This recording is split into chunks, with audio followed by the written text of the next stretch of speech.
આવી માફી તો ઘણી વાર થઈ ગઈ ભાઈ. સ્વામિનારાયણ સંપ્રદાયના સંતો અગાઉ પણ હનુમાનજી વિશે, અન્ય ભગવાનો વિશે, અન્ય સંપ્રદાયના સંતો વિશે ઘણું બોલ્યા છે. હવે એ લોકો એને રૂક જાઓ, થંભી જાઓ, એ સમય હવે આવી ગયો છે એમને કહેવાનું કે હવે આવું બોલવાનું અને આવું જાહેરમાં પ્રવચન કરવાનું બંધ કરો. અને જો હજી પણ ન થાય તો ચોક્કસપણે અન્ય દરેક સમાજના સનાતની ધર્મીઓએ ભેગું થઈ અને કંઈ પણ એના પર કાયદાકીય પગલાં લેવાય. આપણી સાથે લોહાણા સમાજમાંથી કાશ્મીરા બેન જોડાયા છે.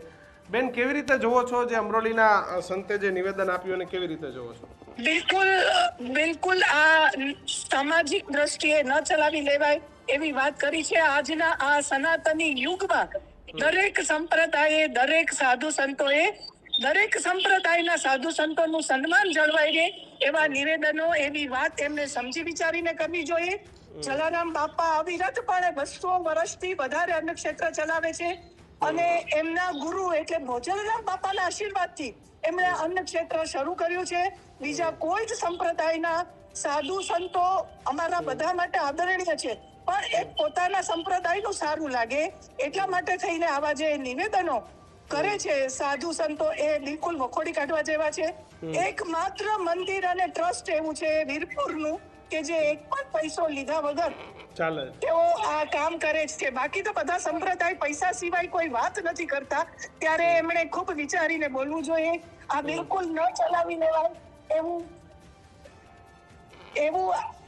આ નિવેદન એમણે આપ્યું છે જે ખૂબ વખોડી કાઢવા લાયક છે. અને હવે ખરેખર એ સમય આવી ગયો છે કે સ્વામિનારાયણ સંપ્રદાયના સાધુ સંતોને રૂક જાઓ અને બ્રેક મારો એવો સમય અત્યારના હવે આવી ગયો છે. શું માંગ છે બેન કે આ રીતે જે જલારામ બાપા માટે અનેક વખત જે ઘસાતું બોલવામાં આવે છે, શું માંગ છે તમારી? શું પગલાં લેવા જોઈએ? નહીં, ચોક્કસ આમના વિરુદ્ધ પગલાં લેવા જ જોઈએ. અને એકલા રાજકોટમાં નહીં પણ હજારો ને કરોડો સમગ્ર વિશ્વમાં જલારામ બાપાના ભક્તો વસી રહ્યા છે અને જલારામ બાપાને ભગવાન તરીકે પૂજી રહ્યા હોય ત્યારે એમના ભગવાન વિશે જો આવું કોઈ બોલતું હોય તો એ બિલકુલ ન ચલાવી લેવાય. એમણે જાહેરમાં માફી માંગવી જોઈએ, જલારામ ભક્તોની માફી માંગવી જોઈએ એવી મારું સ્પષ્ટપણે માનવું છે. બેન, આવનારા સમયમાં કેવી રીતે ફરી વખત કોઈ જલારામ બાપા વિશે આવું ઘસાતું કે ન બોલે એના માટે શું માંગ કરશો? કેવી કાર્યવાહી કરશો? કે થઈ ગયું, કદાચ એમની જીભ લપસી હશે, ભૂલ થઈ ગઈ હશે, પણ હવેથી કોઈ આ પ્રકારના નિવેદનો નહીં, માત્ર જલારામ બાપાની પણ કોઈ પણ ધર્મમાં કોઈ પણ વર્ગ વિગ્રહ ઊભું થાય એવા નિવેદનો ના આપે, એના માટે શું માંગ કરશો?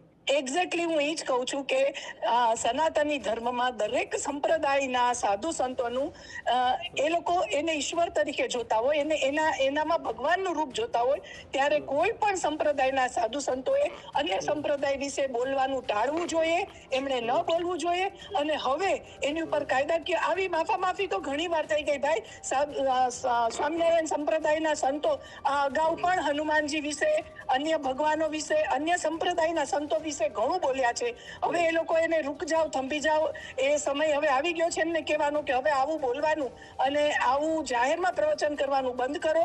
અને જો હજી પણ ન થાય તો ચોક્કસપણે અન્ય દરેક સમાજના સનાતની ધર્મીઓએ ભેગું થઈ અને કંઈ પણ એના પર કાયદાકીય પગલાં લેવાય એવી વ્યવસ્થા માટે વિચારવું જોઈએ. બધા એક મંચ ઉપર આવી અને હવે આવા કોઈ પણ નિવેદનો ન થાય એની તકેદારી રાખવી પડે. બિલકુલ બેન, શું અપીલ કરશો લોહાણા સમાજને જ્યારે આ પ્રકારનું નિવેદન અપાયું છે ત્યારે? સમાજને હું ચોક્કસ કહીશ કે આપણે સામૂહિક રીતના આપણે આ સ્વામીનો વિરોધ કરવો જોશે. એ જ્યાં સુધી માફી ન માગે ત્યાં સુધી એમને એક પણ પ્રવચન થવા ન દેવા જોઈએ. અને એમણે જાહેરમાં જલારામ બાપાનો અને કરોડો ભક્તોની એમણે માફી માગવી જ જોઈએ એવી મારી અને અમારા સમાજની પણ માંગ છે. બિલકુલ કાશ્મીરા બેન, તો માફી માંગવી જોઈએ એવી એમની માંગ છે.